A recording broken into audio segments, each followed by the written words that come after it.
recognize this as the beautiful Palos Verdes Peninsula. So I grew up in PV, and PV in LA in 1972 is important because of the Los Angeles Lakers. Yes, that was the year the Lakers won their first national championship.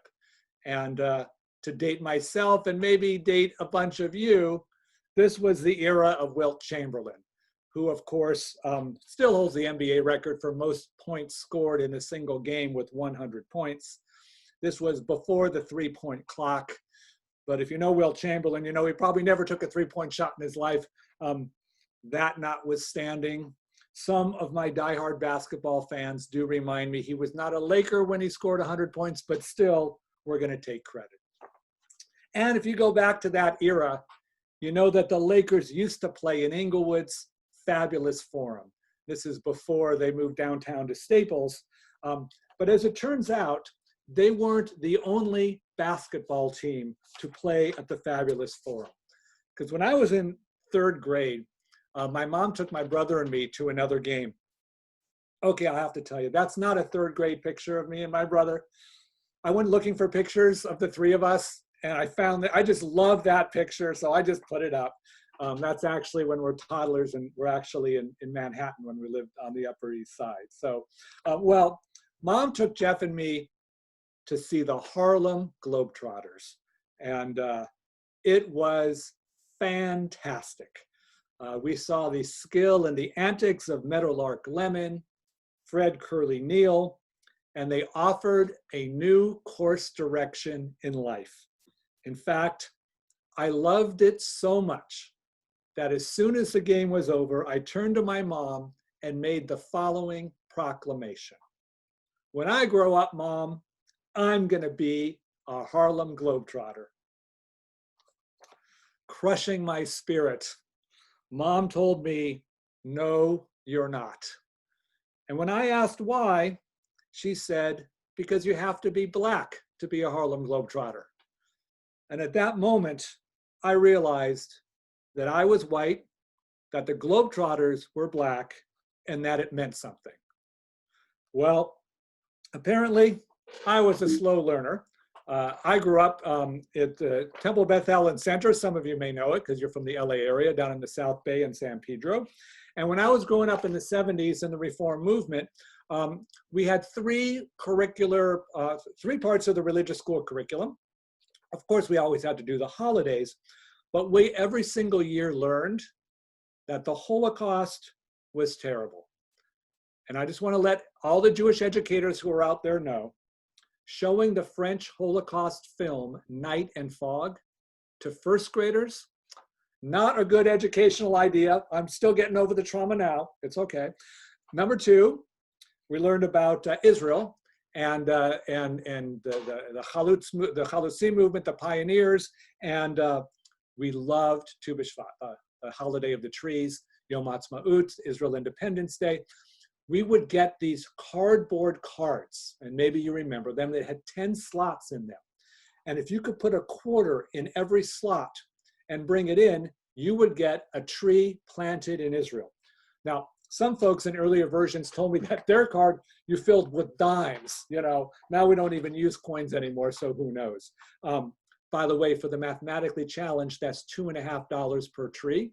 And then, of course, the rabbi, and it's so great to see Rabbi Sarah and a former student and Temple Beth Hillel all rolled into one, because the rabbi would say to the students, one day, may you go to Israel to see your tree.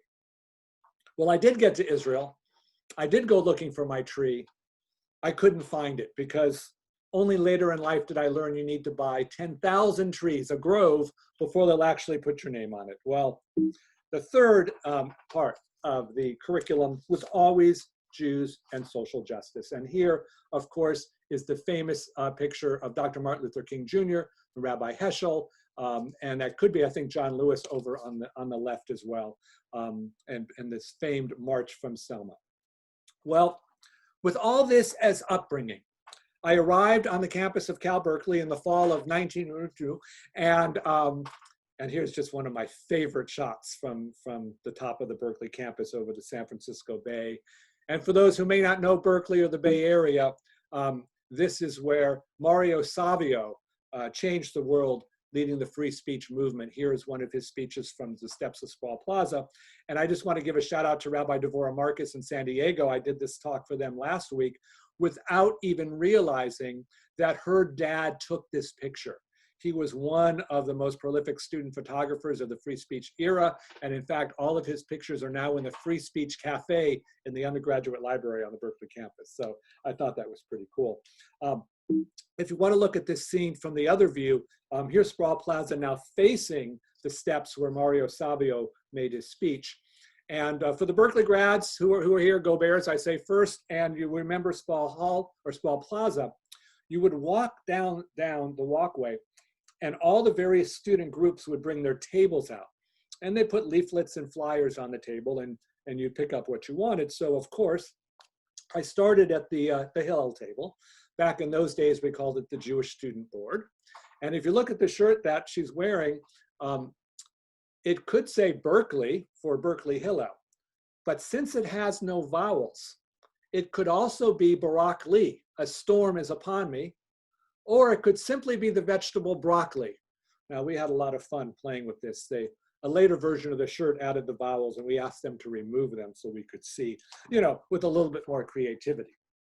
Well, having already gotten all the information on the Jews, I went to the next logical stop, the Black Student Union.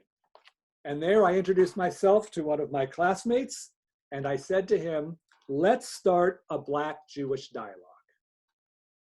And he burst out laughing. And he kept laughing until I have to believe that he saw the shock, the horror, and the embarrassment on my face. And with compassion, he did all he could do to control himself. And to try to ease a really awkward moment, he offered me 4 words of comfort. He said, hey, I'm from Harlem. Now, I knew what Harlem was. I knew this was an African-American neighborhood in New York City in Manhattan. But on another level, I think he was communicating something to me in a deeper way. And that is, the life experience and perspective of a young Black man raised in Harlem is going to be a whole lot different than a young Jewish man raised in the white suburbs of LA.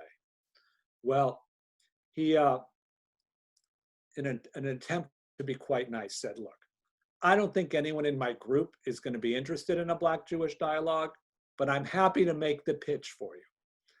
Understanding where this was heading, I thanked him for making the offer, told him it wasn't necessary. And that ended Cal Berkeley's Black-Jewish dialogue of 1982. And it also, unknowns to me, began the first day of research on this book. Good morning, welcome back, especially those coming back for the 3rd of the 4-lecture series. It's great to have you back. Rabbi Sarah said that the first lecture was not recorded. I'm doing these all over the country. Most places are recording them, so you might be able to just put my name under YouTube or Vimeo and find the Jews and Whiteness one if you're interested, or send me an email and I'll see if I can find one for you. I set up this lecture and all 4 lectures, assuming you're coming to all of them, to respect your time so we can sort of keep moving through. Understanding some of you are coming here for the first time. So when we get to things we've already talked about, I'm just going to quickly move through them so that we can make sure everybody is going along with us, yet we can still cover all the new material. So if you remember from last week, we defined the word history as the easy word, the study of the past. We were really interested last week when we looked at the civil rights movement at the word historiography, which is the history of historical writing. How each generation of historians look at the same historical moment through their own generational lens. And today we're going to add historical memory. And historical memory is how we remember the past. And if you were with us last week, you may have one set of memories on the civil rights movement of the 50s and early 60s, and I tried to offer more complexity to show a different way of looking at it. Today, we're going to look at the civil rights movement from the mid-60s through the 1970s. And I'm going to try to also challenge what was for me growing up in the 70s and 80s, my memory of what went on, and give you some new ways of thinking about it. And we're going to add a fourth, the historian's craft. And this is what it's like to write a book as a white Jewish man whose first two words are Black power. And for this, I'll tell you a story about this. So I'm teaching this class at SF8. It's probably been about 2.5 years ago now. And the professor in the classroom before me is an African-American man, and he's teaching in communication studies. So what this means is every Tuesday and Thursday, we get to have a conversation that lasts 5 to 8 minutes. While he's cleaning up everything from his classroom, I'm coming in to set up for my students. And over the course of the weeks, we're getting to know each other. Towards the end of the semester, he says, you know, my students are giving their oral reports next week. We're probably going to go over. If you wouldn't mind just holding your students in the hall, even if we're late, I would appreciate it. I don't want to interrupt the students. I said, of course, no problem. And by the way, what is the topic of the students' oral report? And he said, oh, they're going to talk about how race and ethnicity inform their communication styles, how their race and ethnicity. That's what the course was on. And I said, that's fascinating. I said, in the Department of Jewish Studies at San Francisco State, we would never have that kind of oral report, because in my class, at least, Jewish students are not permitted to identify themselves as Jewish. And this is because a university is a place for all students to come in and to be able to compete equally. And inevitably what happens, and and Rabbi Sarah knows this because she was my student back in the day, but we've got a group of students, they all go to Hillel, they all went to Camp Ramah or Camp Newman together, they went to Jewish day school together, they're in a pack, right? And they show up in the classroom in a pack, and they all chatting, and they're dating with each other, and they're breaking up with each other, and there's all this drama. And then at a certain point, I have to remind them, we're not at Jewish summer camp, we're in the university, you need to open your book and focus. And then I see the other half of my class, who are the non-Jewish students, are just watching the whole thing, and I think getting marginalized in the experience, especially when someone says, well, I'm Jewish and I think this, you know, and now nobody else can challenge them because they're not Jewish. So I thought that my African-American colleague would appreciate my desire to create an inviting classroom for all my students. And instead, he looked at me and he went like this. He goes like this on his face and he says, you know, Mark, he said, my Blackness is on every word I teach, and it's on every word I publish. I understand. And then he said, and your whiteness is on every word you teach and every word you publish, except you don't have to say so. And I thought a lot about that feedback. And, you know, when I was in graduate school and I learned the historian's craft, what I learned was that academic historians are supposed to be third-person, critical, dispassionate, analytic observers of time and place, right? And when you start grad school, you can teach about any subject anywhere you want. If you do a good job, they'll like you in the reviews. If you don't, they'll give you a bad review. But there's nothing about each of us as grad students or as scholars that would prevent us from writing on whatever we wanted. And now my colleague in African-American studies and communication studies is letting me know that the fact that I'm white is relevant all the time. But if the first two words of my book are Black power and I'm a white man, then I'm really getting into the middle of it. And you know, I really had a lot of sensitivity to what he was saying. So I called my editor at Brandeis University Press. The book was not yet in production. And I said, I need to break the basic rule of academic history. I need to insert myself into the narrative. I already had an introduction for the book. So I said, let's call this a preface. And in the preface, I wrote the story of the Harlem Globetrotters in the 3rd grade. And I wrote about that first day at Cal Berkeley trying to start the Black-Jewish dialogue. And I did that so that anyone who wants to read my book critically and see the perspective from which it was written would be able to know from the get-go exactly who I was, what I was writing, and what that might mean. So with that, we are going to review very quickly from last week the first historiographic school of Blacks and Jews and civil rights. This was the letter Y. If you remember, African Americans were here, white Jews were here. They came together here in the civil rights movement with King and Heschel, and then they marched down together through history. That's how most of the first generation books were written, no matter the topic. And then last week, if you remember, we learned that after the mid-60s, the Black-Jewish alliance split. So really, it should be more an X than a Y. So a new generation of books had Blacks here, white Jews over here. Look, they came together in the middle of the X from about the mid-50s to the mid-60s. But then after that, down here at the bottom, they're divided.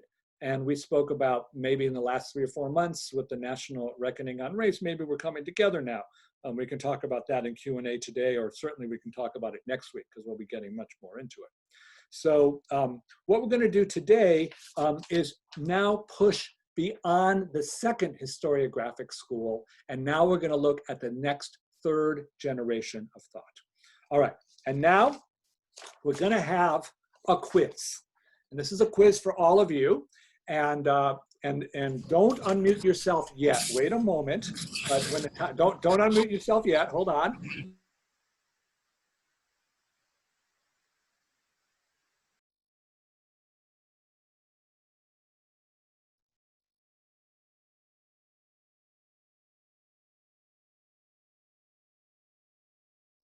Okay, now I'm good. Sorry, we had some automatic muting and unmuting. I should be good now. So here's what I'm going to do. I'm going to give you an actual historical text, except I've done 3 things to the text. The first thing I've done, I have removed the name of the person who said it. Number 2, I've removed the year that it was said. And number 3, I did this exercise at the Hartman Institute in New York, and they're very smart at the Hartman Institute in New York. And they know that African Americans have been called by different names over time. So they were able to track whatever word was used to describe Black Americans to the era where the quote would have been done. So I need to confess to you that I have done the anti-history professor thing. I have changed up all the ways in which African Americans are referenced, so you can have no confidence that whatever word is being used has anything to do with the date. So what I'm going to do now is I'm going to reveal the first text. And what I'd love for you to do, I'll read it out. I'll read it out to you. Then unmute yourself if you'd like to tell us who said it and when. So here is our first text. Black power stresses Black initiative, Black self-worth, Black identity, Black pride. Black power seeks the growth and development of Black economic and political power. Black power seeks Black leadership development.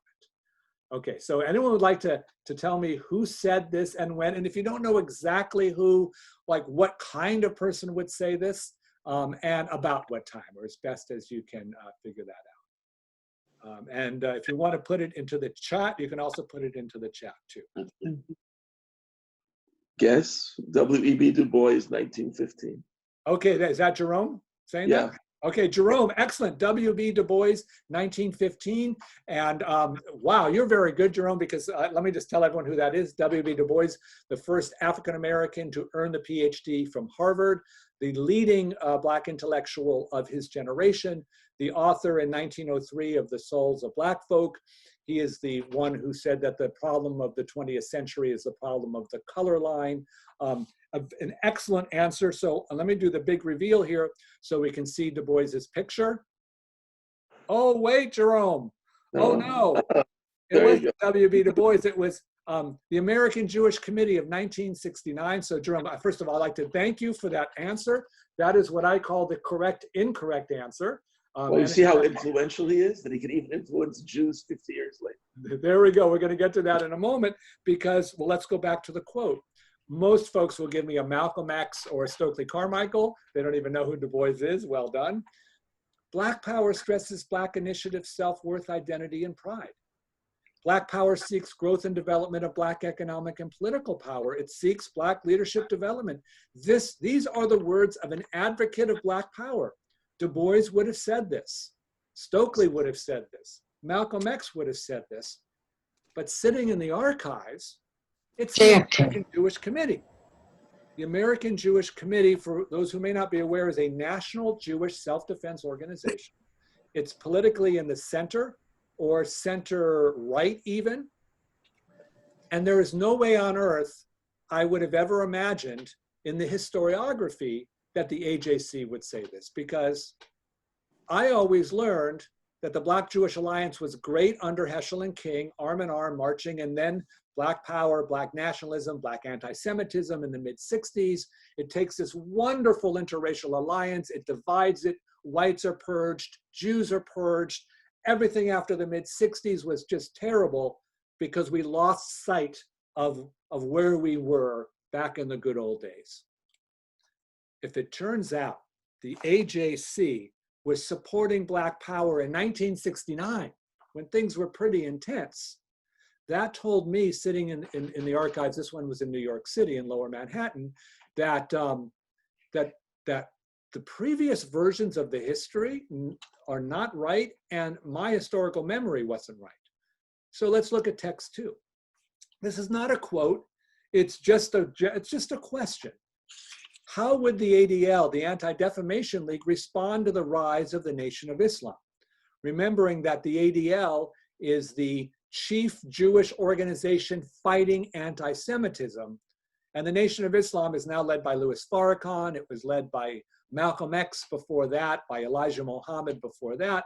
So do I have anyone who'd like to say how the ADL would be responding to the rise of the Nation of Islam? And go ahead and unmute yourself for this. They would have responded positively, I think. Positively? Initially, yes.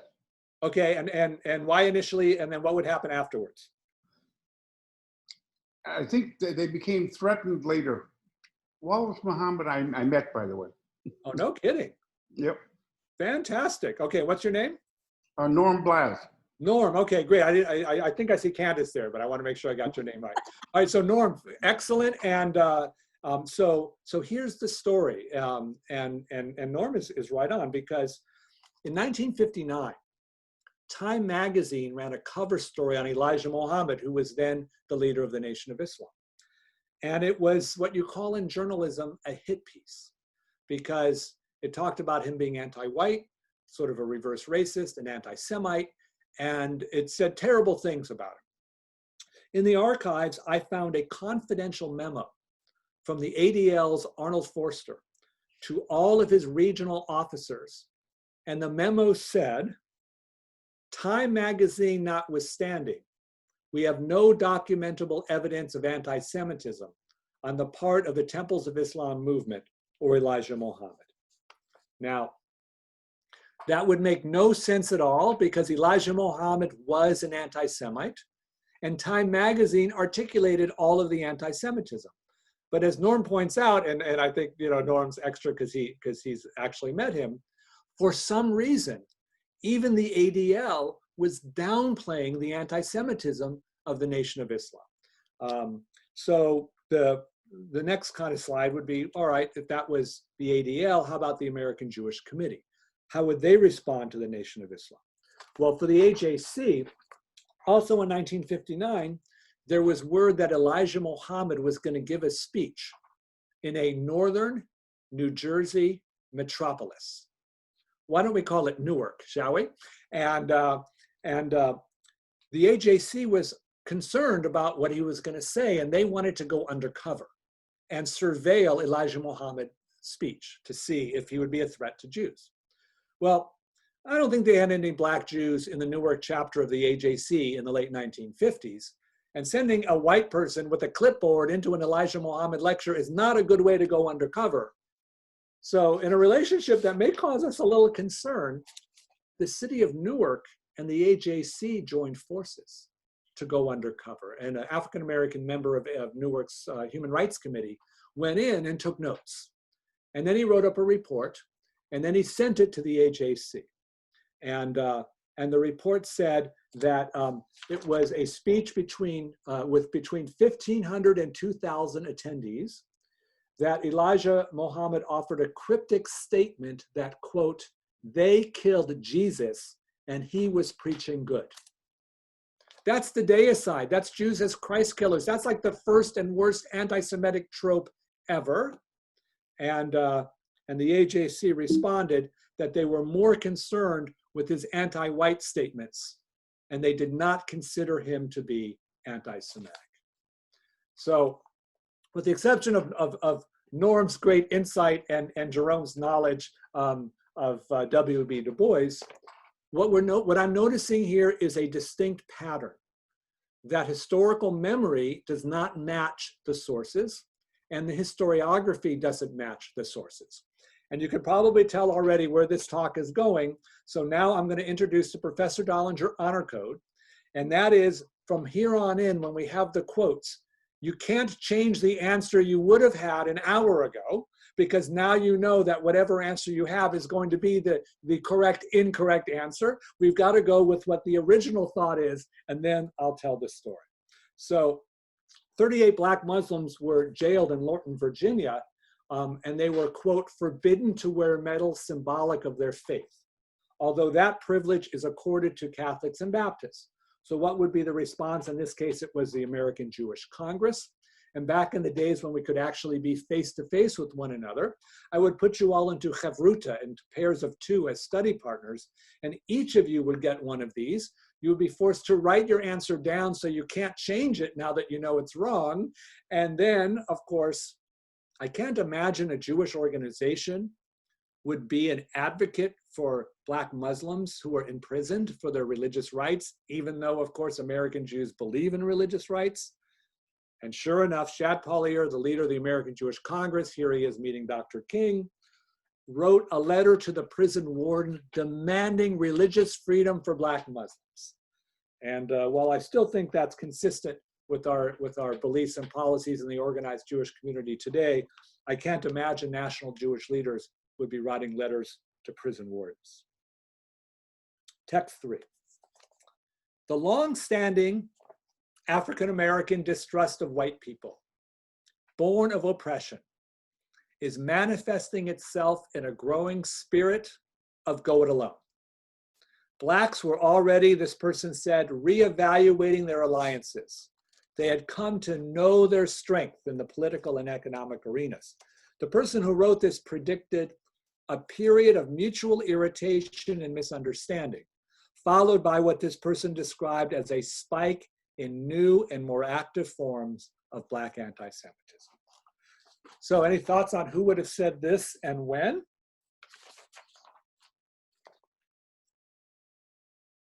And you can text it or unmute yourself.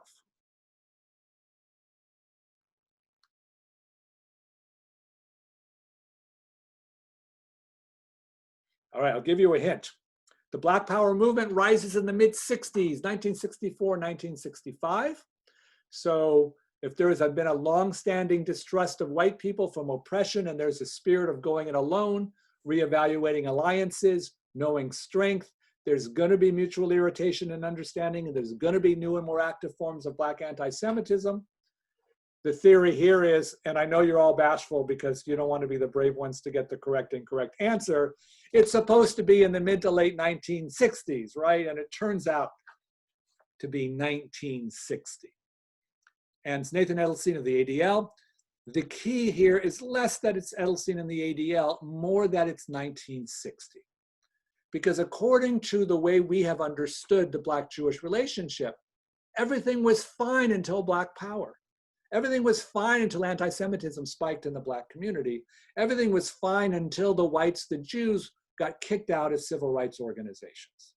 Well, if as early as 1960, the leader of the ADL is announcing, and this, by the way, this was published, so this was not even a private memo. This was put out in their journal.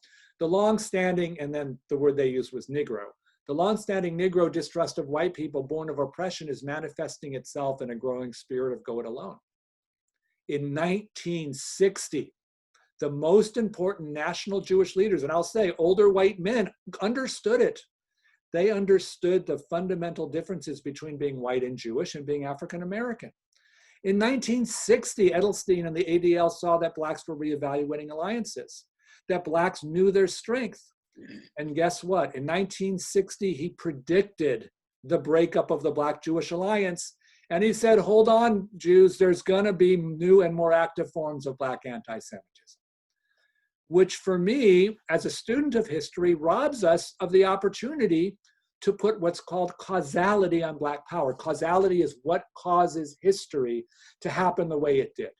And we always assume that the breakup of the Black-Jewish alliance was caused by the rise of Black power, Black militancy, and anti-Semitism in the mid-60s. And now I find out that this narrative was well known by national leaders and publicly proclaimed 4 or 5 years before it happened. I am tired of the philanthropy of rich white men towards your race. I want to see you fight your own battles with your own leaders and your own money. We white men of whatever creed or faith cannot fight your battles for you. We will stand shoulder to shoulder with you until you can fight as generals all by yourselves. So I'm not going to ask for the right answer. You won't get that. I'm going to ask for the correct, incorrect answer. Would anyone like to venture who they think would say this? And I'll give you a couple hints. Okay, it says we white men of whatever creed or faith. Okay, it was a white man. And at this point, because you know what this talk is, it's a white Jewish guy. So which white Jewish guy would have said this and when?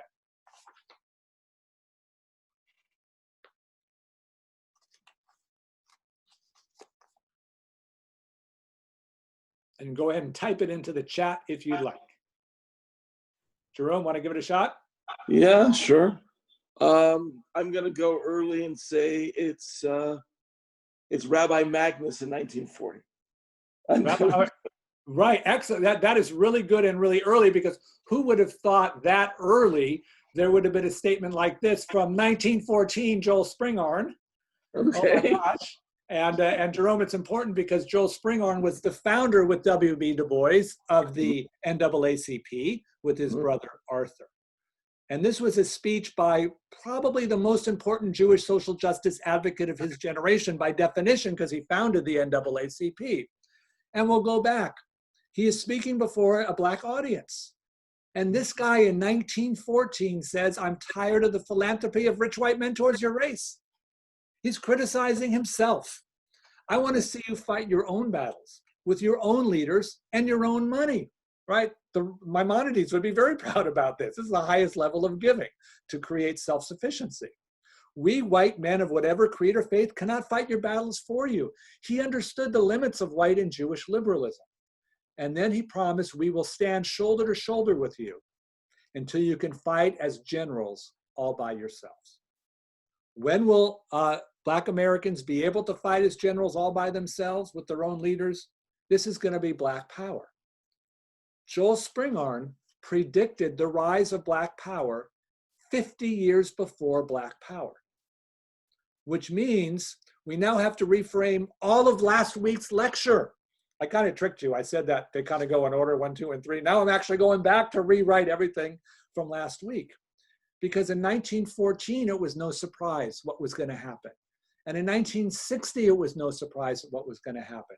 So what we now have to do is get away from looking at civil rights as a post-World War II phenomenon. And now we have to look at the depth of systemic racism and the limits of interracial alliances understood even by old white Jewish men from the very early part of the 20th century. Well, here's the fun part for me. When I started research on this book, it wasn't about Black power at all. I was interested in the Jewish ethnic and religious revival of the 1970s.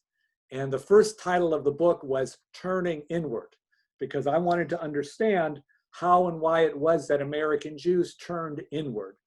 The second title of the book was going to be Is It Good for the Jews, which I think Rabbi Sarah mentioned in the introduction, because that was a question that I think Jews always asked one another, is it good for the Jews? But prior to Black power, they always asked it privately. They would never like publicize the question because you're kind of afraid to make that public. But after Black power, Jews had newspaper articles titled, Is It Good for the Jews? So, so let's look at text 5 and then we'll go from there.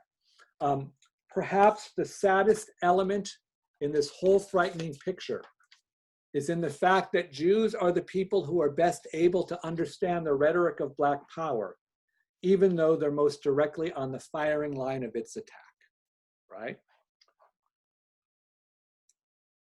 Any thoughts? The saddest element in this whole frightening picture is that Jews are the people best able to understand the rhetoric of Black power, even though they are directly on the firing line of Black power's attack. Who's going to say this? Could have been Stokely Carmichael, the head of Black Power, or Malcolm X, and that would be the incorrect answer, because that makes perfect sense, that it would be a Black Power advocate who would say this. And it turns out it's Rabbi Arthur Hertzberg, 1966. Rabbi Hertzberg, Columbia University professor, author, The Zionist Idea is probably his most famous book, although he's written a whole lot of books. And when I read this quote from 1966, first of all, I said, oh, that's a great quote. It's going to get in the book. And second, it actually became the thesis of the book. 1966 was a volatile time in relationships between the African-American and Jewish communities. And here we have a leading Jewish intellectual who says perhaps the saddest element in the whole frightening picture, and he knows it's a frightening picture. Jews are best able to understand the rhetoric of Black power, even though they're most directly on the firing line of its attack. He got it. He understood Black power was threatening. He understood Black power was coming after Jews. He understood that we as Jews should be the ones most anti-Black power, right? And this is all consistent with what I learned growing up. Yet, he says, Jews should be able to support Black power, and it's sad that Jews don't. So, part one of the thesis is Jewish leaders knew Black power was coming long before Black power arrived.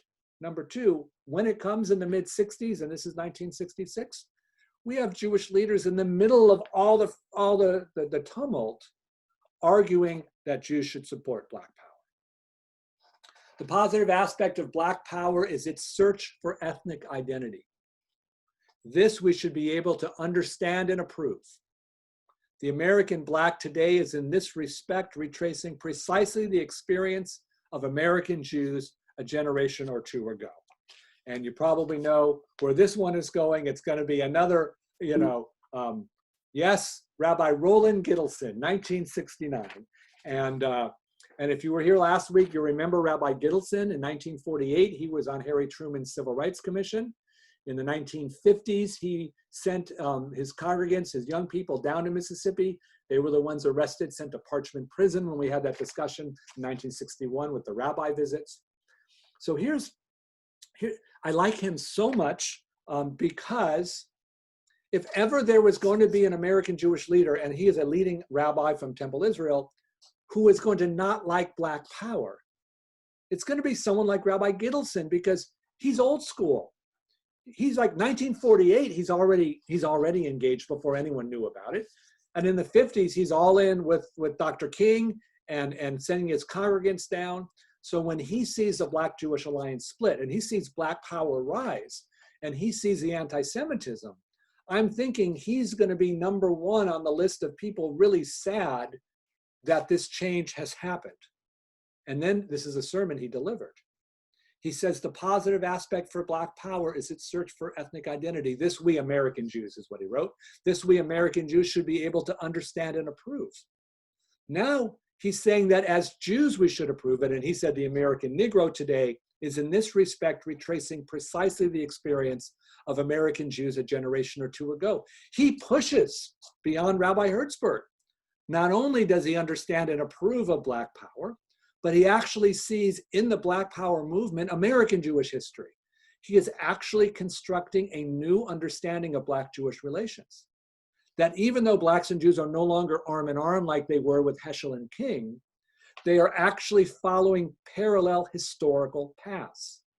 So what I'm finding is more and more evidence from Jewish leaders that are describing a Black-Jewish alliance in parallel and in support of Black power. Which ethnic group benefit most from affirmative action programs in the 60s? And let me just let you know a little bit about this to help you. Affirmative action programs in the 60s were designated for the federal only for federal government designated minority groups. Jews were not a designated minority group. Therefore, Jews were not eligible for affirmative action, just to get that out of the way. So which ethnic group benefited most from affirmative action in the 60s? Anyone want to unmute or type it in the chat? Asians? Asians, right. So so Asian Americans is certainly today, and now we actually have it on the California state ballot. Thank you, Barbara. That would be the correct and correct answer. Most people would say African Americans, Asian Americans, and the answer is Jews. But wait, how could Jews benefit most from affirmative action in the 1960s when, in fact, Jews were ineligible for affirmative action, as they were? And now we know, to quote Paul Harvey of blessed memory, the rest of the story, it's because of Jewish women. Women are a designated historical minority according to the federal government. Women are eligible for affirmative action. The group that was most beneficial were white women. Jewish white women were disproportionately represented among women, which meant that if you look at who got help most in affirmative action, it was American Jews. So the argument against affirmative action and meritocracy, the idea that merit matters, has to be understood in the context of Jewish women, or to put it another way, to say that affirmative action is bad for the Jews only works if you eliminate half the Jewish population. And I used Susanna Heschel, a Dartmouth Jewish Studies professor, the daughter, of course, of Rabbi Abraham Joshua Heschel, and her book to sort of dramatize that. So the last third of the book is looking at the ethnic and religious revival of American Jews after Black Power. So what happened was, I was in the archives in Cincinnati for the first book, which is what I did last week. And I was looking up the freedom rides. And I was in something called a card catalog. They used to have those back in the day. And the card catalog said Freedom Ride 1971, which is a typographical error from the days we actually used typewriters, because the freedom rides were from the previous decade. But I pulled up the folder anyway, and the folder said Freedom Ride 1971. And as you can tell from this image, it was not a freedom ride in the civil rights movement for Black equality. It was a freedom ride in the Soviet Jewry movement for Soviet Jews. This was from Washington, D.C. to Seattle, a cross-country bus trip, stopping in city after city to have rallies to raise money and educate and raise consciousness. And I was fascinated by the Soviet Jewry movement. And so, as it turns out, 1/3 of the Soviet Jewry activists were trained in the civil rights movement. It turns out when these Soviet Jewry activists start mobilizing American Jews, they're having freedom rides. They're using the very language of the civil rights movement, but now they're applying it for Jews. As Jacob Birnbaum, who is head of the Student Struggle for Soviet Jewry, said, many young Jews today forget that if injustice cannot be condoned in Selma, USA, neither must it be overlooked in Kiev, USSR. Well, the way the Soviet Jewry movement got strength in Washington, D.C. and Congress was to play on anti-communism. To be honest, the US Senate's probably not as interested in saving Soviet Jews as much as it's interested in making the Soviet Union look bad. So when Soviet Jewry activists went to the US Senate to say, we need to get Soviet Jews out, a lot of US senators agreed and used it as an opportunity to talk about democracy in America and communism in the Soviet Union.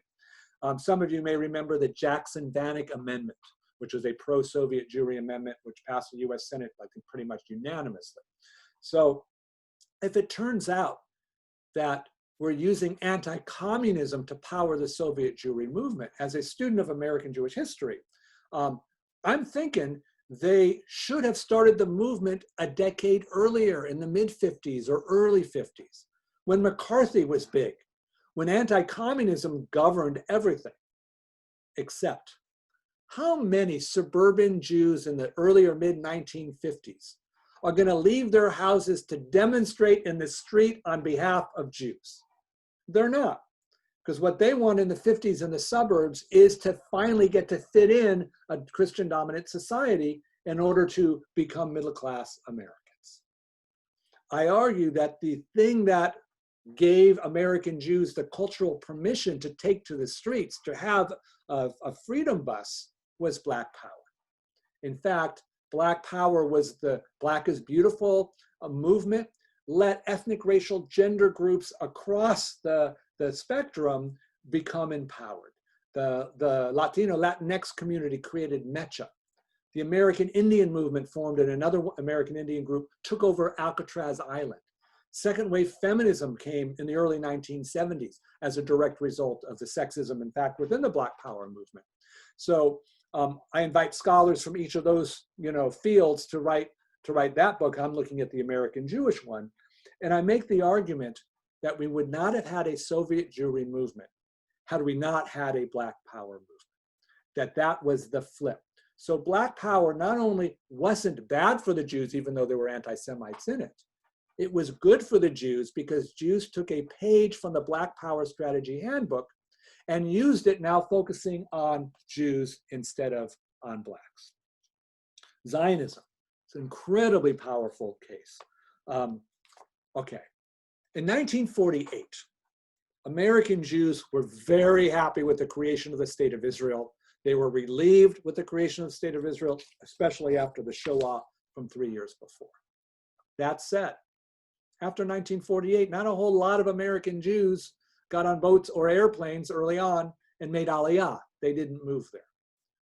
In 1967, after the Six-Day War, the reaction of American Jews, and especially American Jewish youth, was unparalleled.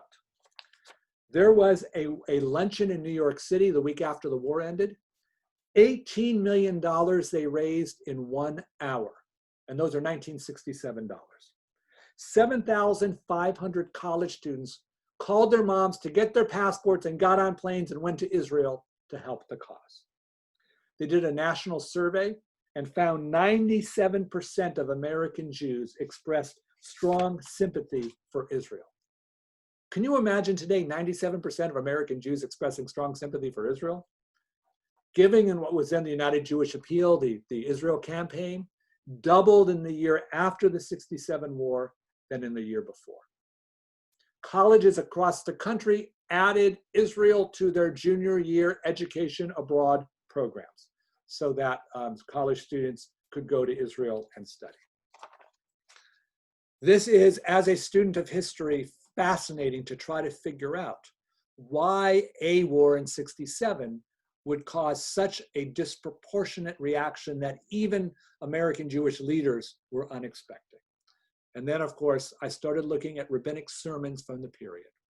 Here's a sermon from Rabbi Duff Peretz Elkins, conservative movement rabbi, who was then outside of Philadelphia. Black power is nothing more and nothing less than Negro Zionism. He drew the direct connection between those two movements. Back to our friend Rabbi Hertzberg, Stokely Carmichael, who was the head of Black Power, he called him the most radical kind of Negro Zionist. He talks exactly the language of those Jews who felt most violently angry at the sight of Hitler and most hurt by the good people who stood aside. Rabbi Gittleson, the Black Power advocate, is the Negro's Zionist. Africa is his Israel. Shad Polier of the American Jewish Congress, that picture again with Dr. King. To the British people, the Stern Gang in Israel was no less extremist than the Black nationalists, the so-called Muslim movement in the eyes of the American people. Ben Halpern, Black Power's fundamental meaning is quite clear. It means exactly the same as the equally vague term of auto-emancipation with which Jewish nationalism began in the 1880s. These are leading rabbis and Jewish intellectuals who are now seeing the strong tie between the rise of Black nationalism and Black power with the rise of Jewish nationalism.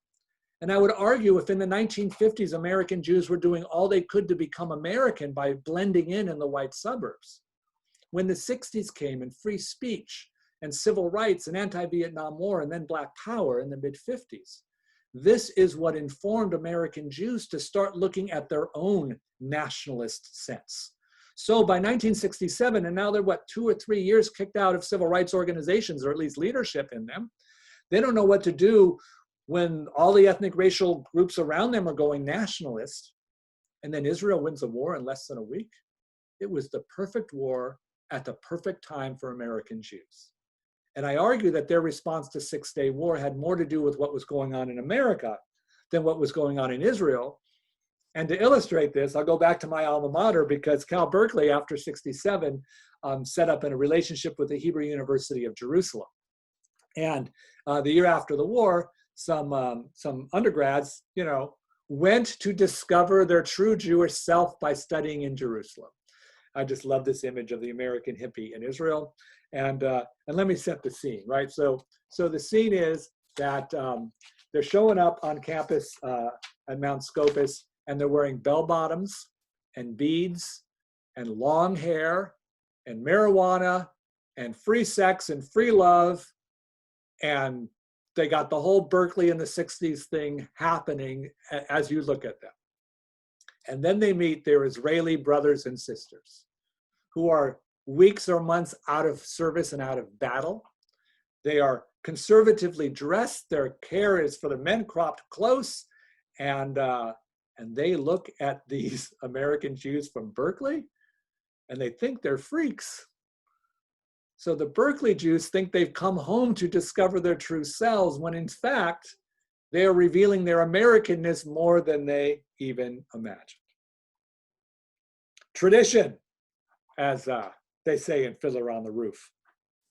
There was, in the late 60s and 1970s, a return to Jewish religious tradition. Kids were becoming kosher, even more kosher than their parents. If their parents were kosher, they weren't eating in their parents' house anymore because they weren't Jewish enough for them. They changed their names. Professor Marc Dollinger became Moshe Dollinger in my particular case, to be autobiographical about it. Jewish men wore kippot. Later into the 70s, after feminism, Jewish women began wearing kippot. And they read Jewish books. So the easy question is, what was the most popular book published in this era by the Jewish Publication Society in Philadelphia? It's an easy one because it's Hebrew Bible. As you would imagine, the Jewish Publication Society should be selling more Bibles than any other book. The more challenging question is, what was the second most popular book?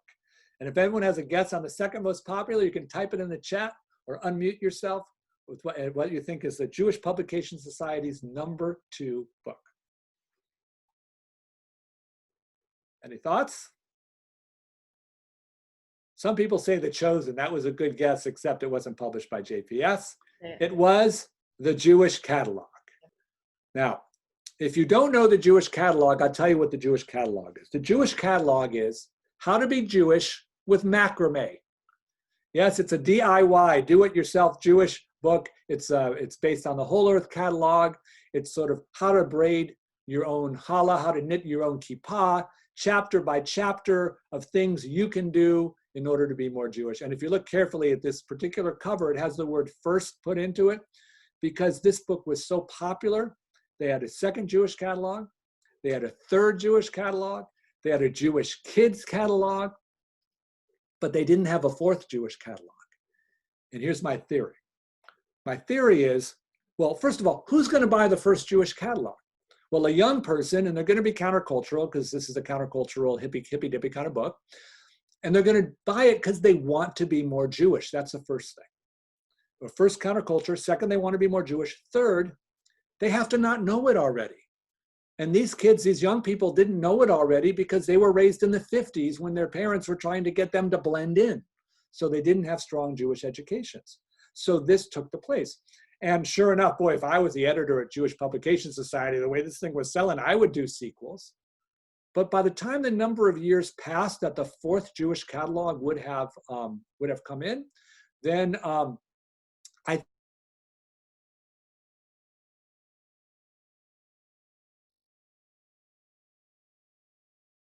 school, they don't even need to buy no Jewish catalog in order to learn how to be Jewish. So if you want to understand the Jewish religious revival, Just look at book sales and you'll be able to see.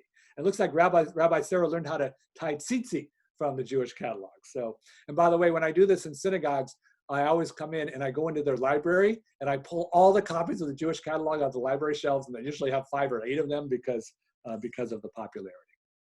Okay, so there was also a movement on the political left, and this is an actual picture of the Radical Jewish Student Union at Berkeley. It looks rather posed with all of this.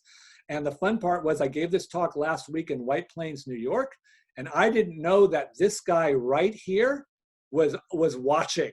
And his wife actually texted in, who was our host, and said, "That's my husband." Oh my gosh. So I've been able to learn that this is Professor David Beale, who's now at UC Davis. If anyone has heard of Professor Beale, he's won 3 American Jewish Book Awards for his literature. And what I like about this particular group was that they took over the Jewish Federation building in San Francisco. And you would think that taking it over is a sit-in, because that's what you get from the civil rights movement, but it wasn't a sit-in. It was a pray-in. They showed up with candles and challah and wine and Shabbos dinner. And they said their blessings, and they refused to leave until the Federation, that they considered too secular in its Jewishness, agreed to greater funding for the Jewish Day School in San Francisco. And I'll also say, as a proud Berkeley grad, they joined with the Stanford University Radical Jewish Student Union, and together they had the sit-in. So it was probably even bigger than the big game. In 1969, Rabbi Israel Dresner of the Reform movement said, "Why do we condemn Black kids who suddenly wear their hairdo African or wear African clothing?" For him, he said, Jews could, quote, take advantage of the whole Black thrust for non-assimilation. In fact, he wanted the Reform movement to create yeshivas, traditional houses of Jewish learning, in order to get the Reform movement stronger. It wasn't just the political left that was informed by Black power. The political right was as well. The Jewish Defense League, created by Meir Kahane in this era, was mimicking, in fact, the Black Panther Party in Oakland. Now, the JDL is most famous and important for being the first Jewish organization to fight in the Soviet Jewry movement. Even in the Soviet Jewry movement nationalizes in 1964, but even then, a lot of national leaders are still reluctant to get in the streets and to have grassroots protests, for Soviet Jews. And Meir Kahane, he is like, get in the streets and scream and yell to save Jews. Now, he was no fan of Black power and Black Panthers, in that so much of his ideology is racist. But when he saw that the Black Panther Party in Oakland was literally taking weapons to protect their own community from those who wanted to do it harm, he said this is exactly the model that Jews need.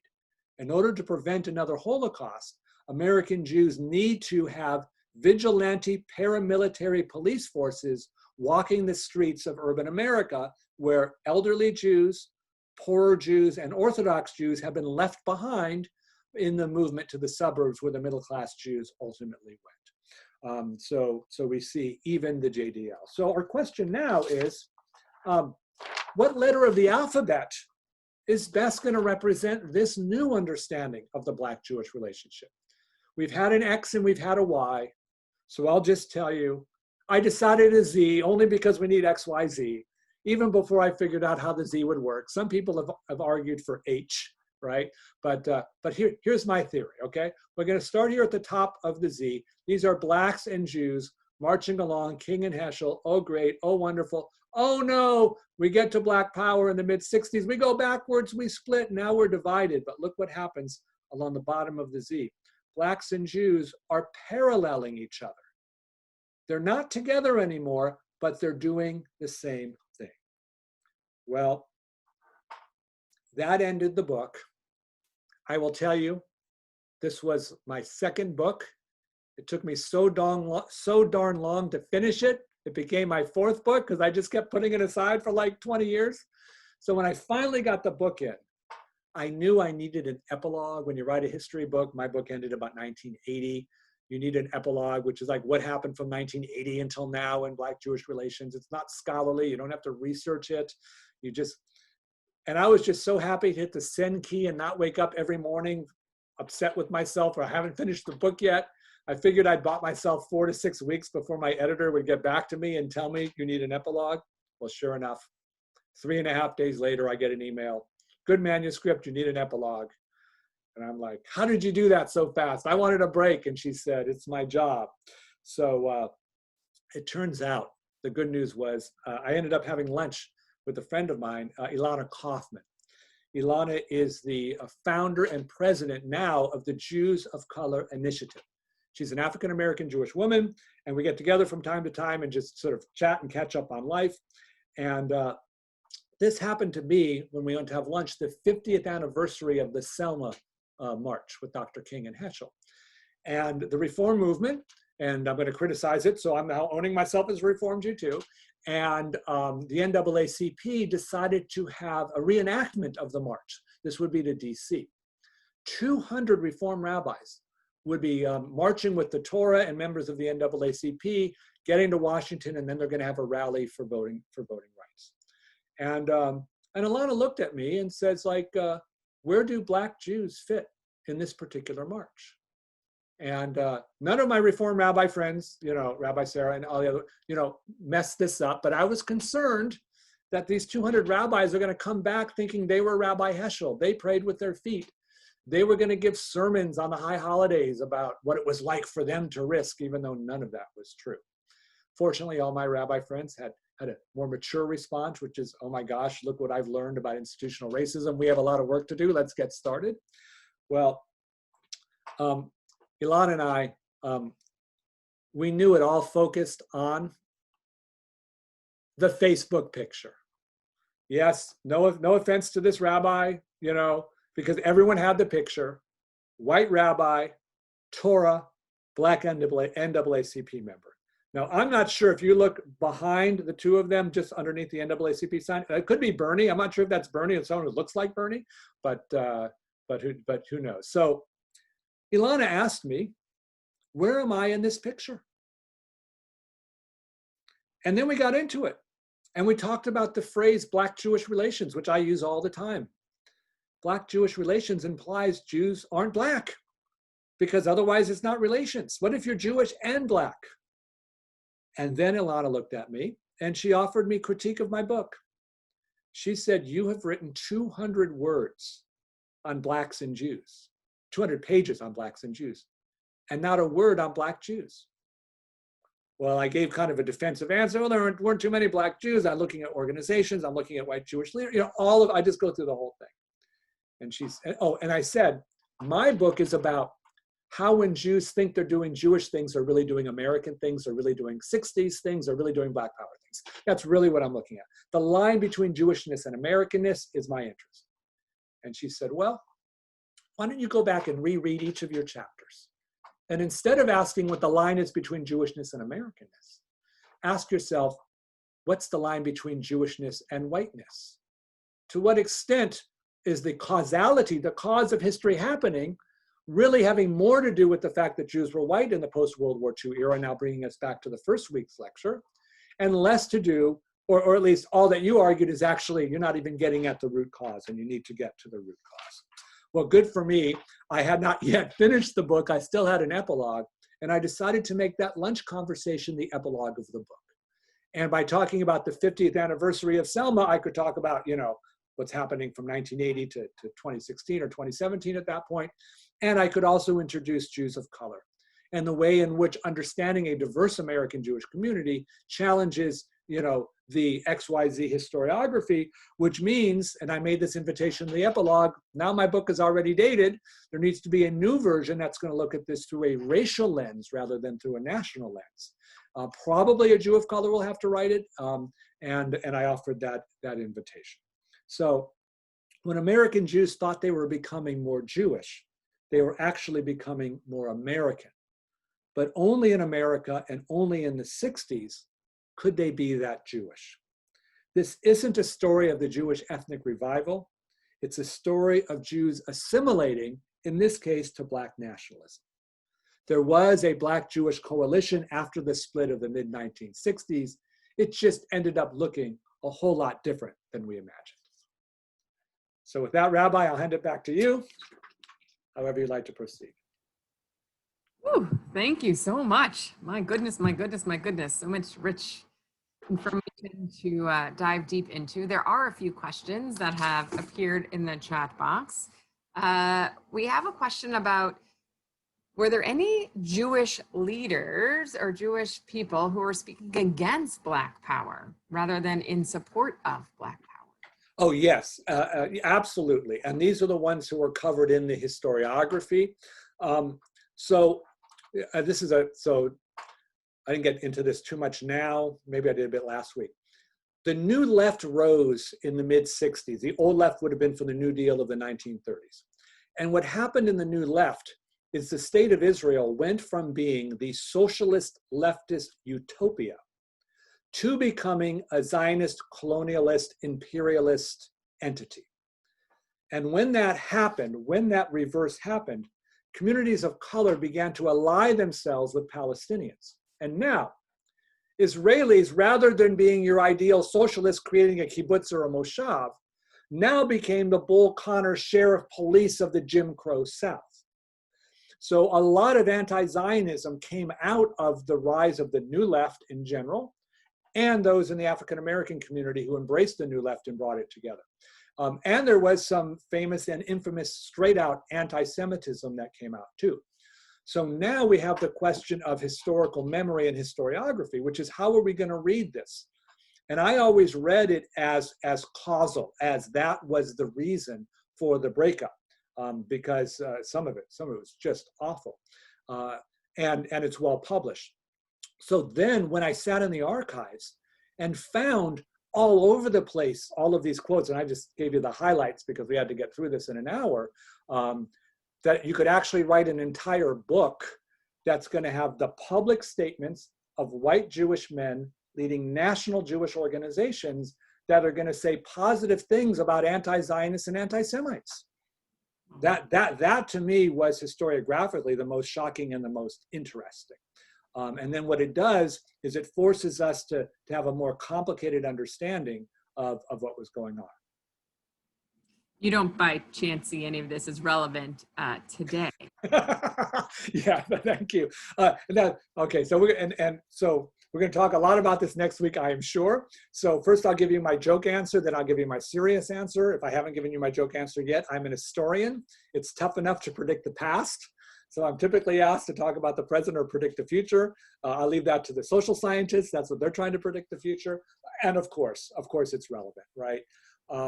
Because we have seen some instances of anti-Semitism from some in Black Lives Matter movement. This is the #1 question I get every lesson I give, no matter what the topic of it is. And in fact, I'm going to put in that document is in next week's talk, just so we can deal with it directly. So the deeper question is, what's the point of the racial reckoning now, right? For me, the point is to finally get at racial equity, however we're going to do that. So if that's the point, let's move in that direction. And if there are individuals who are anti-Semitic, of course, we need to fight against that and argue against it. I'm hearing some calls for what I call I'm going to take my ball and go home if all of you don't say and believe what I want you to believe. And I think that ultimately, and this is now just my opinion speaking, I think that's ultimately counterintuitive. I reached out, I get this question so much, I reached out to people I know that are involved in the political activist side. I said, well, how do you deal with this? And they said, look, if we're all interested in racial justice, let's all fight for racial justice. That's a Jewish thing, we're going to do it. And by the way, if I need to tell somebody that I don't like their anti-Zionism or their anti-Semitism, it's a whole lot better if I say that to them when I'm sitting next to them in the fight, rather than when I'm at home, uninvolved in any other kind of justice movement. So we can talk more about that next week as well. It's definitely a prevailing question. We're getting some wondering about how to support the Black Lives Matters movement at this time, recognizing that there are those within the Black Lives Matter movement who are potentially anti-Zionist, anti-Jewish. But going back to the time period you were discussing, one of our congregants had a tie with Rabbi Joachim Prince, who was her rabbi. And she is super curious as to what role he might have played during this time period. Thank you. So Rabbi Prinz, who was a refugee from Nazi Europe, and then became the leader of the American Jewish Congress, is best known to all of America as the one who gave this speech just before Dr. King gave his I Have a Dream speech. Now, I suppose you'd never want to be the one to have to give the speech after he finished that speech, but Rabbi Prinz gave it before. And what was so powerful about that speech is he argued that the worst thing that you can do in terms of injustice, anti-Semitism, racism, is keep quiet. So his was a call for action. So first, I'll let you know that Don Lemon has a podcast from CNN, and I was on it about a month ago, and he was very interested in Rabbi Prinz. His producer sent me, like, he's going to ask you all about it. So if you're interested in more detail and you want to see Don Lemon from CNN, just go to his podcast site and look me up. You can see it there. So I don't know, did I answer the question or did I just talk about Rabbi Prinz? I mean, I think that is innately who Rabbi Prinz was. So the fact that it's not really a shocker where he stood during that time period, at least for me. Yeah, so he was he's one of the leading American Jewish religious figures in the civil rights movement. That's how he earned that spot on the stage. And he's also important because he was a survivor of the Holocaust, right? He got out, and that gave him a position to talk about why it's important for everybody to fight on everybody else's behalf, so nobody has to suffer from something like that again. There is another question, which is linking the fact that the Jewish people post-1967 are feeling this direct tie to Zionism in a way that had never been felt before. And the Black Power movement, the question from this individual was really about was that Black Power movement, African-American community seeking out its own piece of land, its own way to, counterbalance with the Israel, the idea that the Jews had a land is that a part of this thought process or linking of the two communities? That's a great question. By the way, this is African-American historiography, not American Jewish, but I've studied it, of course, as we're going through. This is one of the many worst things about institutional racism. When it comes to Black nationalism, most African Americans today don't know where their homeland was, because part of slavery ripped that knowledge away. Generally, we know West Africa. We know the ports where people left from, and you could probably do it, but the idea of going back home is a whole lot more complicated when you don't know where home is. So there has been in US history back to Africa movements. Marcus Garvey is probably the most famous leader of that from the 1920s. And Liberia is typically the place where most thought that they could go back and try to resettle. So in many ways, Black nationalism in America is more of an ideology than an actual practice. And a lot of the commentary we're getting from people, even like Stokely Carmichael, the leader of Black Power, is how fortunate Jews are to know where their homeland is and to be able to successfully recreate it after thousands of years of exile. And what does it mean for Black Americans after hundreds of years of exile to, if they wanted to, make a return to their ancestral home when they don't even know where the ancestral home is? So for the most part, and I think in an earlier book, I actually looked at the data on this, there was a very low percentage of Black Americans that actively sought a return to Africa. They were looking more for autonomy here. And since somebody in my house is now printing, I'll just go mute while you ask the next question. I don't know what that's like when you have multiple people competing in one space. I was asking in the chat box if anybody, because there's a lot of questions that people have, if there was one or two that was dominating in the forefront of their mind that they really wanted to bring to the forefront. There is this challenge when you do the Y, X into the Z, if the parallel lines will ever become a unified leg of the Y again, or should they? Okay, yeah, so here I just have to go in the current day, and I'll repeat it next week for those who aren't here today. We have an opportunity to bring the two groups and to bring that together now, because the protests that have occurred in the streets of America have been interracial, interfaith, intergenerational in ways that we didn't even have in the 60s. Because of social media, they're sprouting up all over, so we have more places, and they're also coming in places you'd never imagine there'd be protests. I live in Marin County, you know, north of the Golden Gate Bridge. The community I'm in is pretty much all white, and we had a group of college students coming back from college with COVID that with their masks were literally shutting down intersections in Marin County. I was like, this never happened in the 60s. And there was also no real organized leadership. But one thing I'll say about Black Lives Matter and anti-Semitism, Black Lives Matter is a slogan. It's not an organization. There's lots of organizations allied around the slogan, and in those organizations, there's lots of people, and some of those people like, so we get down there like that. When you have spontaneous national protests across all different kinds of categories without even a singular call for it, there is an opportunity now. And then I'm going to give credit to my children's generation, which is that they're pretty keen and aware of racial difference and what's called allyship, and understanding ways in which, in this case, white Jews can be most supportive for racial equality, and ways that may have seemed well-meaning in my generation or in my parents' generation that turned out to have unintended negative consequences. So they are much more hip to that. I'll just tell you that my daughters, who are in their 20s now, even though I do consider myself the expert, they are correcting me constantly if I'm using the wrong word, because we don't use that word, we use this word, and you can't have that assumption in the rest of it. So I think that what we're seeing now, when I listen to national Jewish leaders and national leaders in the Black community, is an optimism that we may now, in the next historiographic generation, bring the groups back into proximity with one another in a new and different way than in the 50s and early 60s. That's much more complex and subtle and hopefully effective. I feel like you have to finish on optimism. It's always a good place to go from.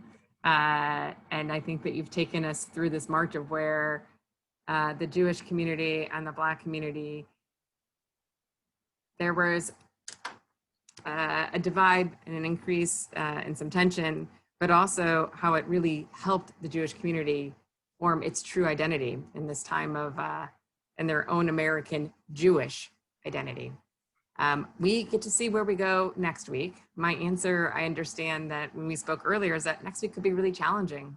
And it's a good place. We've spent 3 weeks getting us ready to be challenged as deeply within our souls and by you. And so hopefully you guys will continue on this path with us. We'll finish on that optimistic note and be ready for next week, where we will dig in again together and learn with Professor Dallinger.